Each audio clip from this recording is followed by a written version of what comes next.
Hello everyone study channel आपण मानक स्वागत करछि मु संजय। आज आम पढ़ा शिशु वात्सल्यम पार्ट 5। पूर्वर पार्ट 4 आम पढ़ी बालक सर्वदमन हाथ में बंधा जाइतिबा रक्षा कवचटी तले खसी पड़ जाइथिला। ताहा देखि राजा से रक्षा कवचटी को तळु उठाइबाकू चेष्टा करिसंती। तापरे उभे अर्थात उभय तपस्विनी कहिसंती माँ खोलु कथम गृहीत मनेन इति विस्मयात उरनिहित हस्ते परस्परम अवलोकयतः। अर्थात से दुई जन तपस्विनी कहउचंती माँ खोलु अर्थात कौन छुओ नहीं कथम गृहीत मनेन किपरि एहाकू धरिलेनी। एहार अर्थ कौन है जेतेबेले से बालक हाथरू खसी जाइतिबा रक्षा कवचटी को उठाइबा पई राजा जाइछंती एवं ताकू उठाई आनिछंती। सेतेबेले से तपस्विनी दुई जन राजा को बारण करी कहिसंती माँ खोलु कथम गृहीत मनेन अर्थात उठाओ नहीं बा छुओ नहीं एहाकू किपरि उठाई देले। इति विस्मयात उरनिहित हस्ते परस्परम अवलोकयत इति विस्मयात एहा कही से दुई जन विस्मित भाव में छाती रे हाथ रखी परस्पर को चाहि रहिले। उरनिहित हस्ते अर्थात छाती रे हाथ रखी विस्मयात विस्मित भाव में से दुई जन परस्पर को चाहि रहिले। राजा किमर्थम प्रतिषिद्धाः स्मः काहींकि मते बारण करुथिले। किमर्थम अर्थात काहींकि प्रतिषिद्धा स्मः बारण करुथिले अर्थात जेतेबेले से रक्षा कवचटी को राजा तळु उठाइछंती सेतेबेले दुई जन तपस्विनी तांकू बारण करिसंती।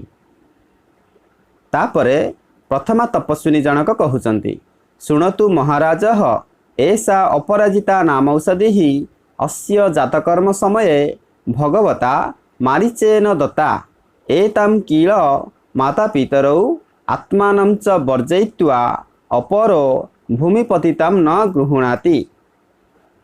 प्रथमा तपस्विनी जनक कहउचंती शुणतु महाराजः हे महाराज शुणन्तु एषा अपराजिता नाम औषधि अस्य जातकर्म समये भगवता मारीचेन दत्ता ऐसा अपराजिता नाम औषधि एही अपराजिता नामक औषधि अस्य जातकर्म समय एहार जातकर्म समय रे भगवता मारीचेन दत्ता भगवता अर्थात भगवान मारीचेन दत्ता भगवान मारीचंक द्वारा दिया जाइछि।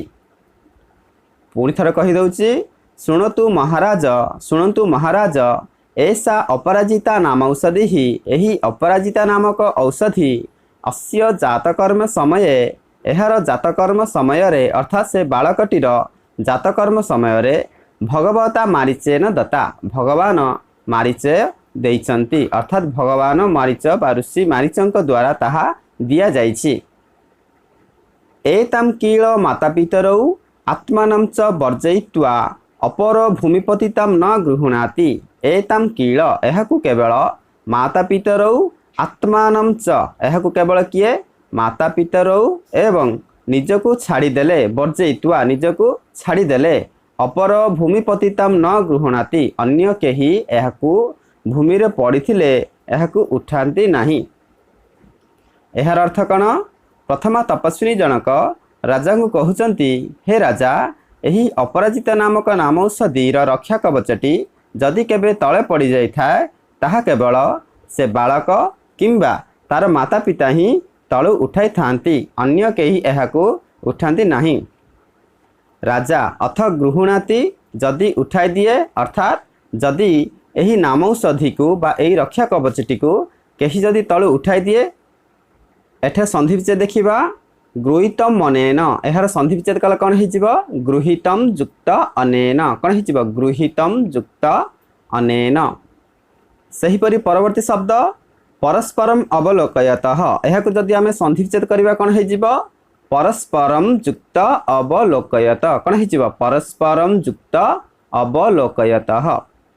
परवर्ती शब्द किमर्थम एहाकू जदि आमे संधि विच्छेद करबा कौन हो किम जुक्त अर्थम कौन हो किम जुक्त अर्थम। सेहीपरि परवर्ती शब्द महाराज एहाकू जदि आमे विग्रह वाक्य परिणत करबा तबे हो महान राजा कौन हो महान राजा यह एक कर्मधारय समास।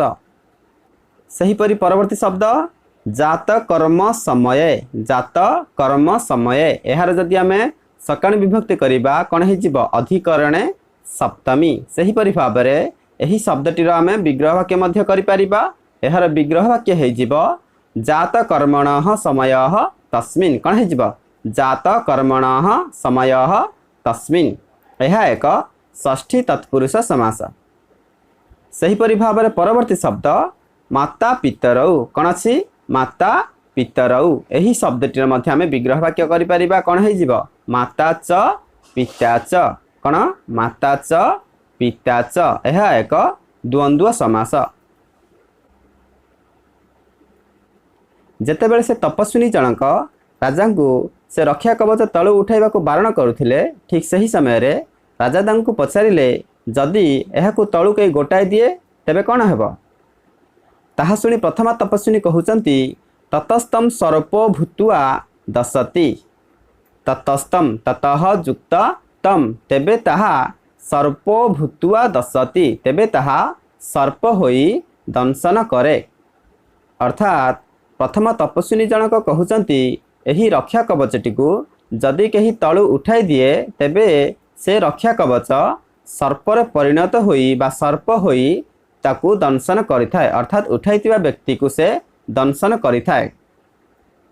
ताहा सुनी राजा कहउचंती भवतीभ्यम कदाचित अस्याः प्रत्यकीकृता विक्रिया राजा कौन कहउचंती भवतीभ्यम अर्थात आपण दुई जन कदाचित अस्या केतेबेले एहार प्रत्यकीकृत विक्रिया यार विक्रिया अर्थात परिवर्तन यही जो रक्षा कवचर कौन सी परिवर्तन को केबे आपण दुई जन प्रत्यकीकृत अर्थात प्रत्येक भाव में देखिसंती कि अर्थात सीधा सड़क देखिसंती कि उभे अनेक सह अर्थात से दुई जन तपस्विनी प्रत्युत्तर दे कहउचंती अनेक सह अर्थात अनेक थर एमिति हेबार आमे देखिचु। राजा सहर्षम आत्मगतम आत्मगतम अर्थ मने मने सहर्षम हसर सहित अर्थात मने मने हसर सहित आनंदित होई से कहउचंती कथम इव संपूर्णम अपि मे मनोरथम नाभिनंदामि इति बालम परिस्वज्यते कथम इव संपूर्णम अपि मे अर्थ मोर मनोरथम नाभिनंदामि अर्थात राजा कहउचंती कथम इव काहीकि संपूर्णम अपि मे मनोरथम मोर मनोरथ संपूर्ण होइथिले मध्य काहीकि बा कौन पाई मु अभिनंदन जनाऊ नाही इति बालम परिस्वज्यते यह कही से राजा बालकटी को आलिंगन कले। द्वितीया अर्थात द्वितीय तपस्विनी जनक कहउचंती सुब्रते एही इमं वृत्तांतम नियम व्यापृताहि शकुंतलाई निवेदयावह इति निष्क्रांते। यह परे द्वितीय तपस्विनी जनक प्रथम तपस्विनी को संबोधन करी कहउचंती सुब्रते एही अर्थात कौन आस इमं वृत्तांतम एही वृत्तांत को बा एही घटनावली को नियम व्यापृतई शकुंतलाई निवेदयावह अर्थात नियम व्यापृतई यार अर्थ कौन यार अर्थ व्रत परायणा अर्थात शकुंतला सेतेबेले कौनसी एक व्रत पालन करुथिले सेथिपई कहा जायछि नियम व्यापृतई शकुंतलाई निवेदयावह अर्थात द्वितीय तपस्विनी जनक प्रथम तपस्विनी को कहउचंती सुब्रते आस एही घटनावली को बा एही वृत्तांत को आमे नियम व्यापृतई अर्थात व्रत पालन करुथिबा शकुंतला को जणाइबा निवेदयावह अर्थात जणाइबा इति निष्क्रांते यह कही से माने चली गले। एठारे संधि विच्छेद ततस्तम यार संधि विच्छेद कौन हो ततः जुक्त तम ततः तर विसर्ग जुक्त तम समाने ततस्तम। सहीपरि कदाचिदस्या यार संधि विच्छेद कले कौन हो कदाचित जुक्त अस्याः कौन हो कदाचित जुक्त अस्याः। परवर्ती शब्द विक्रिया विक्रिया अर्थ कौन परिवर्तन बा परिणाम। सहीपरि कथमिव यार संधि विच्छेद कौन हो कथम जुक्त इव कौन हो कथम जुक्त इव।